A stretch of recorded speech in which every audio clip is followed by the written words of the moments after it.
शुरुआत करते हैं जहां पर गुज़श्ता दिनों बादल फटने की वजह से राब्ता मुनक़ता हो गया था और दर्जनों मुसाफिर अभी भी लापता है।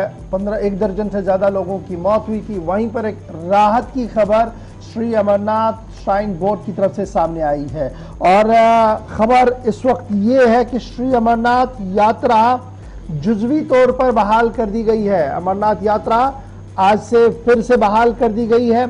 अगरचे ये यात्रा सिर्फ पहलगाम रास्ते से चलेगी क्योंकि बालतल वाले रास्ते से बहुत ज़्यादा नुकसान हुआ है, इसलिए थोड़ी देर पहले जो हमें कंफर्म ज़राया से इतलात मिली है कि गुज़श्ता 2 दिनों से बंद रहने वाली अमरनाथ यात्रा बहाल कर दी गई है, जिसके बाद अकीदतमंदों में खुशी देखी जा रही है।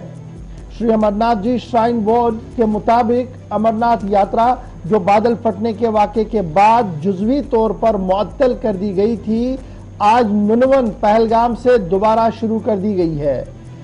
वो यात्री जो बालतल बेस कैंप में यात्रा के दौरान रुके पड़े थे, उन्होंने आज यात्रा के लिए बाज़ाब्ता तौर पर पेशकदमी कर दी है। इधर रेस्क्यू रिलीफ ऑपरेशन भी लगातार जारी है। वाज़ेह रहे कि जुमे को अमरनाथ गुफा के करीब बादल फटने से सैलाबी सूरत हाल पैदा हो गई थी, जिसमें 16 अफराद हलाक और कम व बेश 3 दर्जन से ज्यादा अफराद अभी भी लापता बताए गए हैं।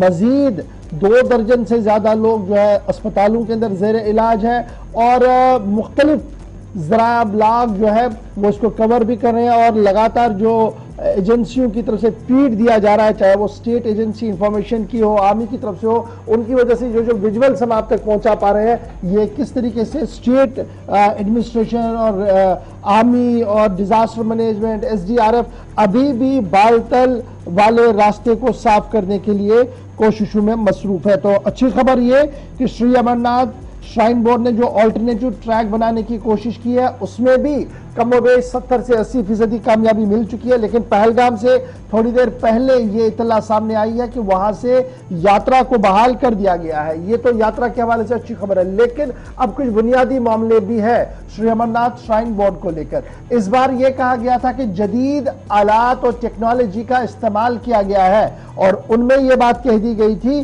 कि रेडियो फ्रीक्वेंसी आइडेंटिटी टैग जो है उन्हें लगा दिया जाएगा यात्रियों को और उनको 24/7 मॉनिटर किया जाएगा कि वो कहां पर है। लेकिन जो अभी भी लोग मिसिंग है, उसके बाद इस टैग पर और इस टेक्नोलॉजी की बात पर सवाल उठ रहा है कि श्री अमरनाथ श्राइन बोर्ड ने जितना बड़ा दावा पेश किया था, यहां यह दावा आते आते कहीं ना कहीं कमजोर पड़ रहा है एक तरफ से। वहीं दूसरी तरफ से जो अमरनाथ श्राइन बोर्ड के जिम्मेदार हैं, उनका मानना है कि जदीद आलात को लगाया गया है, स्नैपर डॉग्स को लगाया गया है, ताकि जो लोग मिसिंग है उनका पता जो है लग सके। ये अमरनाथ बोर्ड मान रहा है। लेकिन टेक्निकल लोग ये मान रहे हैं कि जनाब फिर इस रेडियो फ्रीक्वेंसी टैग का क्या मकसद है, जब हम 2 दिन के बाद भी उन लोगों का पता नहीं बता पाए कि वो लोग कहां पर है। क्या वो बेस कैंप के आसपास कहीं पर फंसे हैं या उनकी मौत हुई है या कुछ और हुआ है। तो अभी तक अमरनाथ श्राइन बोर्ड या स्टेट एडमिनिस्ट्रेशन उस हवाले से कोई भी बात नहीं कह पाई है। लेकिन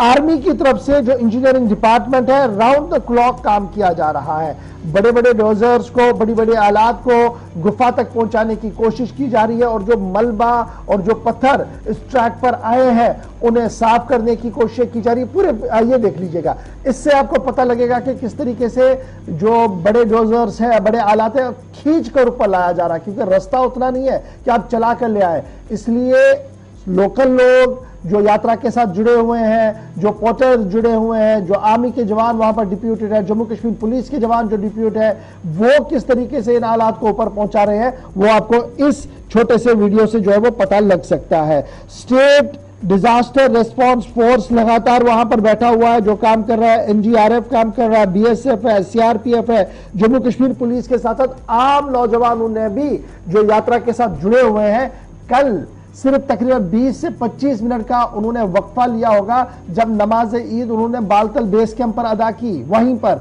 और उसके फौरन बाद वो इस काम में दोबारा जुड़े हैं। तो एक जॉइंट एफर्ट किया जा रहा है इन तस्वीरों से आप वो देख रहे हैं। तो फिलहाल अच्छी खबर ये कि जुजवी तौर पर यात्रा बहाल पहलगाम के रूट से कर दी गई है। बालतल के मकाम पर अभी भी काम जो है वो चल रहा है। सवाल श्राइन बोर्ड के उस रेडियो फ्रीक्वेंसी आइडेंटिटी टैग पर उठ रहा है जिसको लेकर यह कहा गया था कि अब टेक्नोलॉजी का इस्तेमाल होगा और हर फर्द पर नजर रखी जाएगी, लेकिन अभी भी लापता अफराद की फहरिस्त बढ़ रही है और क्योस कंफ्यूजन बहुत ज्यादा है। कुल मिलाकर अभी तक 1,12,000 यात्रियों ने पवित्र शिवलिंगम के दर्शन कर चुके हैं। 40 दिन से ज्यादा दिन तक ये यात्रा चलेगी और अभी भी शीशनाग ये जो ट्रैक है हमारा, चाहे वो नुनवन बेस कैंप हो, पहलगाम के पास हो या आगे पीछे वाले जो ट्रैक्स है, जो पड़ाव है, वहां पर यात्री जो है वो लगातार रुके हैं। कुल मिलाकर आप देखेंगे तो रेडियो फ्रीक्वेंसी टैग के साथ साथ एक और टेक्नोलॉजी जो कि पुलिस और फौज की तरफ से, खुसूसन फौज की जो टेक्निकल टीम है उनकी तरफ से मुतारिफ कराई गई है, उसका भी मकसद ये बताया जा रहा है कि अगर मलबे के नीचे कहीं कोई बॉडी पड़ी है तो उसका फौरन से पता लगाया जा सकेगा। रडार है जो दीवार के उस तरफ क्या है, जमीन के नीचे क्या है, ये पता लगाने में मदद करता है ये दावा। लेकिन पहली जो टेक्नोलॉजी है उस पर कहीं ना कहीं अभी सवाल है। हमारे साथ सलीम वानी है, क्योंकि 2 रास्ते हैं तो दोनों रास्तों से मुसलसल आपको अपडेट कर रहे हैं, बालतल और पहलगाम से। बालतल से क्या अपडेट है सलीम, बताइएगा। आज सुबह सुबह ऑपरेशन कहां तक पहुंचा? आज चौथा दिन है, क्या ऑपरेशन शुरू कर दिया गया है फिर से? मौसमी हालात क्या हैं और मजीद यात्रा को लेकर कोई इकदामात के फौरन बहाली हो सके दूसरे रास्ते से भी? बिल्कुल आसिफ, जो बालतल का बेसिकली जहाँ पे के पास जो ये बाढ़ आई थी, जो ये बादल फटे थे, उसके साथ साथ जो बालतल बेस कैंप से टुवर्ड्स टू केव तक जो ट्रैक है उसमें भी काफी जगहों पे डैमेज हुआ था और उसको भी ठीक करने की बहुत अंत तक कोशिश कर रहे हैं प्रशासन, लोकल फौज, सब लगे हैं जो ट्रैक ही करना है। और साथ साथ जो मलबा है वहां पे आज पहली बार हिस्ट्री में ये जो आर्मी के जो जेसीबीज है, छोटे वाले जेसीबीज, इनको वहां पे लिया गया है और पहली बार हिस्ट्री में यात्रा में वहां पे पहुंचाए गए हैं। और कल शाम को इन्होंने 80% सफर जो कवर किया है, उसके बाद आज सुबह सुबह इन्होंने दोबारा शुरू किया क्योंकि मौसम वहां पे वक्फे वक्फे से वहां पे बारिश भी गिर रही है और इसीलिए रेस्क्यू ऑपरेशन में थोड़ा टाइम लग गया। लेकिन जो बालतल का ट्रैक है उसको बहुत जगहों पे डैमेज भी हुआ है, उसको भी साथ साथ प्रशासन ठीक कर रही है। अभी मजीद वक्त लग सकता है जो बालतल से जब यात्रा को रेस्टोर किया जाएगा। लेकिन आज सुबह हमने जब ऑफिशियल से बात की तो आज स्टिल उन्होंने यही कहा है कि बालताल से यात्रा अभी सस्पेंड है और जब तक हमको पूरी तरह से ग्रीन सिग्नल नहीं मिलेगी, क्योंकि बहुत सा डैमेज हुआ था, जो केव की जगह ट्रैक है उसमें काफी डैमेज हुआ था, इसलिए कोई भी डिस्ट्रिक्ट का प्रशासन नहीं लेना चाहती है। जब ग्रीन सिग्नल मिलेगी तभी हम यात्रा को आगे अलाउ करेंगे। तो अब ये जो मैकेनिकल विंग की तरफ से जेसीबीज पहुंचाई गई हैं, क्या ये गुफा के करीब वहां उस एरिया में ले जाने जो मुतासिर हुआ है और मकसद यह है कि ट्रैक को इससे साफ किया जाए या जो डेड बॉडीज रिट्रीव नहीं हो पाई हैं उनको तलाशने की कोशिश है? नहीं, जो आसिफ ये जो आर्मी की यूनिट ने ये जो जेसीबी जो छोटे इक्विपमेंट है जदीद, चाहे वो जो आपने देखा होगा सर्चिंग में जो यूज कर रहे हैं, वो only purpose of dead body और जो मिसिंग लोग हैं उनके लिए यूज किया जाता है। लेकिन जो ट्रैक ठीक करता है वो प्रशासन करते हैं, आरएंडबी गांधरबल और जो श्राइन बोर्ड के लेबर डिपार्टमेंट है वो ठीक कर रहे हैं ट्रैक। लेकिन जो आर्मी, एनडीआरएफ, एसडीआरएफ, वो सारे लगे हैं। जो मिसिंग पर्सन है वहां पे जो केव के पास जो बादल फटे थे उसमें जो बाढ़ आया था, उसमें खाली आर्मी जो सिक्योरिटी एजेंसियां है, एनडीआरएफ है, एसडीआरएफ है, उसमें सारे जो इक्विपमेंट्स है वहां पे पहुंचाए गए हैं। सबका वहां पे उन्होंने हेल्प किया है। पूरी तरह से उसके रेस्क्यू चल रहा है कि डेड बॉडीज होगी या मिसिंग पर्सन, उसमें सूत्रों के मुताबिक डैमेज भी काफी हुआ है क्योंकि अभी तक ये क्लियर नहीं होता है कि कितने लोग मिसिंग थे, कितने लोग वहां पे थे। अभी तक वो प्रशासन को भी क्लियर नहीं होता है और इस बारे में कोई प्रेस ब्रीफ भी अभी तक नहीं आया। बहुत शुक्रिया जी हमारे साथ ज्वाइन करने के लिए। आरिफ वहीद के पास चलेंगे। श्रीनगर जम्मू नेशनल हाईवे पर अहम तरीन पड़ाव काजीगुंड बानिहाल के पास जो यात्री का भवन बनाया गया, जो आरजी कैंप बनाया गया, वहां पर यात्री लगातार रुकते हैं। लेकिन याद रखिएगा कि जिस नाले के अंदर तुगयानी आई है, अब टेक्निकल लोग ये कह रहे हैं कि जनाब बादल नहीं फटा जी, बहुत जोर से बारिशें होंगी। लेट इट बी, वही जो भी टेक्निकल लोग कहेंगे उसको हम मान लेते हैं। लेकिन क्या यह पहली बार हुआ? नहीं। इसी मकाम पर सन 2019 में जबरदस्त फ्लड्स आए इसी नाले में, जहां पर आज ये सबसे ज्यादा नुकसान हुआ है केव के आसपास के एरिया के अंदर, जहां पर लोग मरे हैं और अभी कुछ लोग मिसिंग है। तो ये पहला मौका नहीं है कि ऐसा हुआ हो, तो प्रशासन को पता नहीं था। 2019 में भी इसी तरीके का इंसिडेंट हुआ, लेकिन लकीली 2019 में यात्रा थी नहीं और टेंट्स लगाए नहीं गए थे, जिसकी वजह से कोई बड़ा नुकसान नहीं हुआ। अब यहां पर टेक्निकल लोगों का यह मानना है, जो यात्रा के फॉर्मर ऑफिसर्स रहे हैं, पुलिस के ऑफिसर्स रहे हैं, टेक्निकल लोग रहे हैं, उनका मानना कि जब ये ऑलरेडी पता था कि इस नाले में किसी भी वक्त थोड़ी सी बारिशें जोर से हो तो इस नाले में तुंगयानी आती है और बहुत तेजी के साथ ये बहता है और उसके साथ साथ आगे पीछे जो है वो नुकसान होता है, तो क्यों इन टेंट्स को वहां पर लगाने की इजाजत दे दी गई। अब आपको याद होगा कि 2 दिन पहले फारूक अब्दुल्ला ने भी यही सवाल उठाया था कि इस मकाम पर अगर आज तक टेंट लगते नहीं थे तो क्यों लगाए गए, और अगर ऑलरेडी कोई एक्सपीरियंस था तो उसको क्यों नहीं ध्यान में रखा गया और नहीं किया गया। तो अब जो खबर आ रही है वो ये आ रही है कि लास्ट ईयर चूंकि कोई जानी नुकसान इसलिए नहीं हुआ क्योंकि वहां टेंट नहीं लगे थे, लेकिन बहुत जोरदार बारिशें हुई थी और उसके बाद जो आज सूरत हाल देखने को मिली थी, इसी तरीके की सूरत हाल लास्ट ईयर भी हुई थी जब यात्रा चल रही थी, क्योंकि उन वक्त ऑनलाइन सारा कुछ की मांग हो रही थी, क्योंकि 2016 में भी जुलाई 28 की तारीख थी, 3 यात्रियों की मौत हुई थी इसी तरह का इंसिडेंट, और उससे पहले 2010 में यही वजह है कि डॉक्टर फारूक अब्दुल्ला कह रहे थे कि टेंट क्यों लगाए गए, इस पर भी तहकीकात होनी चाहिए। आरिफ, अपडेट कीजिएगा अपने एरिया से।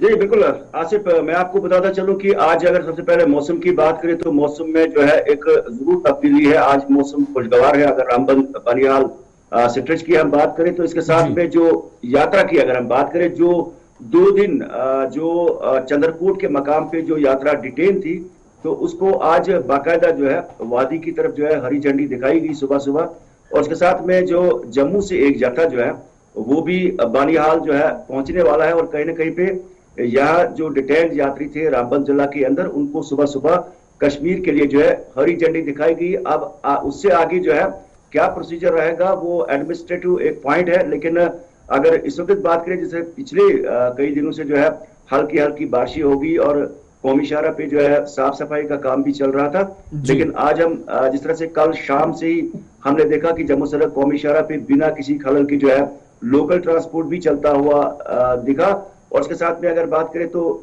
लोगों ने भी जो है बड़े इत्मीनान बख्श से बड़ी सादगी के साथ ईद भी मनाई। तो ये जम्मू वाला जो काफिला है क्या वो भी रामबन पहुंचा है, और स्टे का प्रोसेस सिर्फ रामबन तक ही महदूद रखा जाएगा, क्योंकि आगे उन्हीं यात्रियों को छोड़ा गया है जो पहलगाम वाले रास्ते से जाएंगे, तो बाकी जो यात्री पहुंचेंगे उनको आज लंबर स्टेडियम में रोका जाएगा?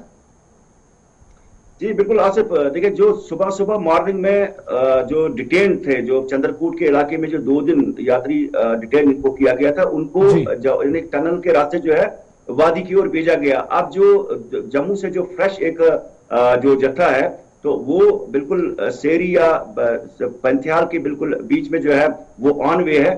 अब बानिहाल बेस कैंप में जहां पर लंगर वगैरह का इंतजाम है, उससे आगे उनको क्या जाने की इजाजत दी जाएगी, ये 1 घंटे के बाद जरूर इस बारे में पता चलेगा, लेकिन कहीं ना कहीं पे जो डिटेल्ड यात्रा थी उसको वादी की ओर। बहुत शुक्रिया जी हमारे साथ आरिफ भाई ज्वाइन करने के लिए, बताने के लिए कि बानिहाल पर जो लोग रुके थे यात्री उन्हें आगे चलने की इजाजत, हमने पहले ही कह दिया कि पहलगाम रास्ते से जो यात्रा है उसको चलने की इजाजत दे दी गई। जो 3 पॉइंट्स पर अलग अलग मकामात पर यात्री रुके हुए थे उन्हें फिलहाल पेशकदमी करने की इजाजत दे दी गई और वो गुफा की ओर इस वक्त रवान दवा है। यही वजह कि जब बेस कैंप आपका खाली हो जाता है तो मजीद यात्रियों को लाने की कोशिश होती है, और यही वजह है कि आज फिर से जम्मू से भी एक और काफिला को रवाना करने की खबर सामने आ रही है। लेकिन फिलहाल जरा सीधे चलेंगे बेस कैंप बालतल, जहां से हमारे साथ फिदा हुसैन ज्वाइन कर चुके हैं। फिदा, बहुत शुक्रिया जी, ईद की बहुत मुबारक हो आपको, लेकिन उसके बावजूद भी आप ग्राउंड पर हैं तो सलाम आपको। बताइएगा क्या कुछ ग्राउंड जीरो की कहानी है, किस तरीके से आप देख पा रहे हैं रात भर आर्मी का जो एफर्ट्स था वो सुबह होते हुए पूरा हुआ, और जो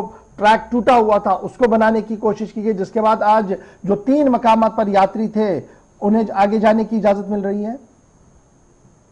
सबसे पहले आपको हमारी तरफ से ईद मुबारक, आपको भी टीम को जो दिल्ली में बाकी हुई है दिल्ली में बीती है।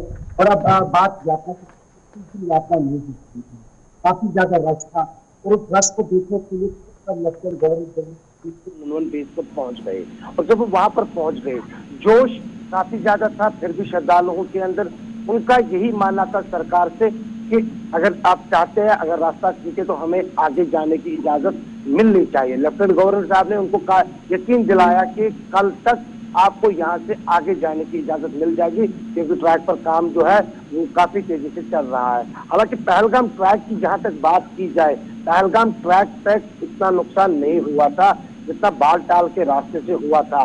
क्योंकि आपको याद होगा कि जब वहां पे क्लाउड बर्स्ट हुआ और वहां पे जितने भी यात्री रुके थे उनको पहलगाम के रास्ते से बहुत सारी जगहों पर रोका गया, क्योंकि उस तरह की सहूलियात जो है वहां पर रखी गई थी। चाहे वो जितने भी मार्ग है, जितने भी, अगर शीशनाग की बात करेंगे, चंदनवाड़ी की बात करेंगे, एनजी टॉप की बात करेंगे, ऐसे बहुत सारे जो पड़ाव है जहां पर यात्रियों को अगर देर हो जाती है, जब जल्दी से एक चीज अपडेट कीजिए, बड़ा इंपॉर्टेंट है। हमारे पास जो खबर है वो ये है कि 4000 यात्री नुनवन बेस कैंप पर थे और पहलगाम के मकाम पर, और 3500 के आसपास होटल्स के अंदर कयाम पजीर थे जिन्हें आज जाने की इजाजत दे दी गई है। तो क्या हम ये समझे कि बाय एंड लार्ज आज आपका बेस कैंप, जो मेन बेस कैंप है, वो खाली हुआ है और जो काजीगुंड के अंदर यात्री थे अब वो इस बेस कैंप की ओर आएंगे? बिल्कुल, जो नुनवन बेस कैंप था वो आज खाली हो गया है। जो यात्री उसमें रुके थे कुछ दिन के लिए, उनको आज आगे जाने की इजाजत मिल गई है। अब वो चंदनवाड़ी पहुंचेंगे कुछ देर पहले और कुछ देर के बाद वो आगे की ओर चल पड़ेंगे। इस तरह से जो मीर बाजार में रुके हैं उनको आगे जाने की इजाजत मिल जाएगी। तो कहीं ना कहीं पे बहुत बड़ी राहत की बात है। और इस तरह से खुद जब कल लेफ्टिनेंट गवर्नर साहब वहां पहुंचे पहलगाम और उन्होंने खुद यात्रियों के साथ बात की और उनका जोश और ज्यादा बढ़ गया। बहुत शुक्रिया जी, शुक्रिया। चलिए जल्दी से दूसरी खबर से